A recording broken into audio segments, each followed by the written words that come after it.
Hello বন্ধুরা, welcome back to my channel. আজকের আমি তোমাদের সাথে অনেক দিন পর ভিডিও শেয়ার করব।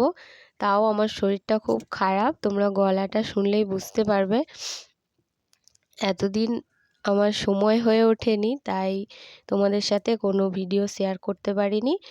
আজকে আমি তোমাদের সাথে শেয়ার করব ফুলকপি দিয়ে মাংসের ঝোল রেসিপি। তার জন্য আমি এখানে কিছু মশলা নিয়ে নিয়েছি। গোটা জিরে, ধনে, মৌরি, গোলমরিচ আর গোটা গরম মশলাগুলো ভেজে গুঁড়ো করে নেব সব।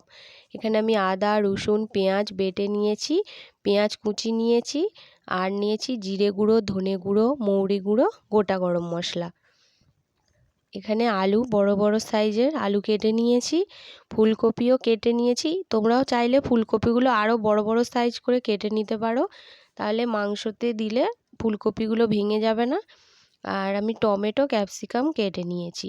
এখানে 1 কিলো মাংস নিয়েছি। এবারে কড়াইয়ের মধ্যে বেশ খানিকটা সর্ষের তেল গরম করে নিলাম। এর মধ্যে দিয়ে দিলাম গোটা জিরে আর একটা তেজপাতা। এরপর দিলাম পেঁয়াজ কুচি। পেঁয়াজটা একটুখানি ভেজে নেওয়ার পরে এর মধ্যে পেঁয়াজ বাটা দিয়ে দিলাম, রসুন বাটা, আর দিয়ে দেবো আদা বাটা।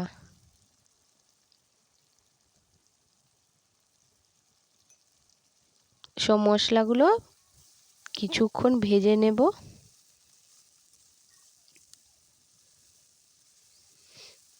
তো একটু নাড়াচাড়া করে ভেজে নেওয়ার পর এর মধ্যে দিয়ে দেব টমেটো কুচি আর ক্যাপসিকাম কুচি। টমেটো, ক্যাপসিকাম 2 থেকে 3 মিনিটের মতো নেড়ে নেব।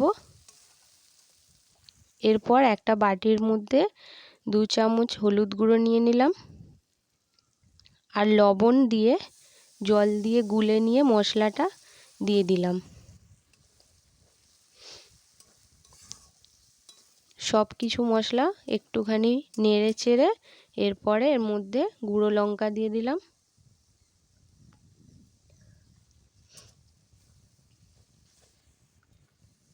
তো বেশ ভালো করে মশলাটা কষিয়ে নিয়েছি, একদম মশলা থেকে তেল ছেড়ে গেছে।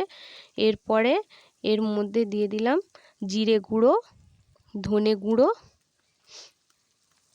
তারপরেই মাংসটা দিয়ে দিলাম। খুব ভালো করে মাংসটা কষিয়ে নেব।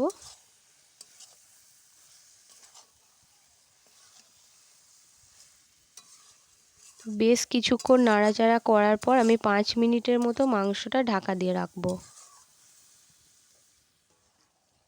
5 মিনিট ঢাকা দিয়ে রাখার পর আর একটু ভালো করে কষিয়ে নিচ্ছি।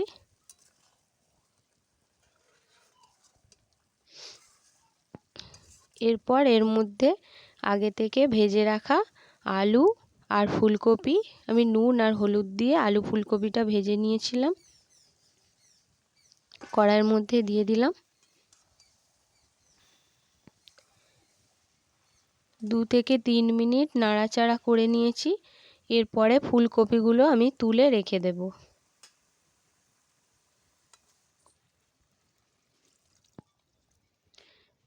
তারপর মাংসের মধ্যে পরিমাণ মতো জল দিয়ে মাংস আর আলুটা সেদ্ধ করে নেব।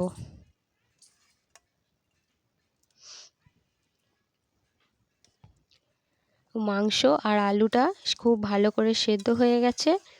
এরপর এর মধ্যে ফুলকপিটা দিয়ে দিলাম। ফুলকপিটা দিয়ে 2 থেকে 3 মিনিট ফুটিয়ে নেওয়ার পর ফুলকপি দিয়ে মাংসের ঝোল একদম তৈরি হয়ে যাবে। ঝোলটা হয়ে গেছে, এর মধ্যে এবার গুঁড়ো গরম মশলা ছড়িয়ে দিলাম। এরপর নামিয়ে নেব। গরম গরম ভাতের সাথে ফুলকপি দিয়ে আলু মাংসের ঝোল অবশ্যই তোমরা বাড়িতে ট্রাই করো, ভালো লাগবে। আর এই ভিডিওটি তোমাদের কেমন লাগলো কমেন্ট করে জানিও। আমার চ্যানেলটাকে সাবস্ক্রাইব করে আমার পাশে থেকো। সবাইকে অসংখ্য ধন্যবাদ। সবাই ভালো থেকো, সুস্থ থেকো।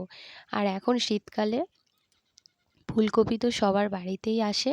ফুলকপি দিয়ে মাছের ঝোল, তারপরে ফুলকপির রসা, অনেক কিছুই বানাও। এটাও বানিয়ে দেখো, ভালো লাগবে।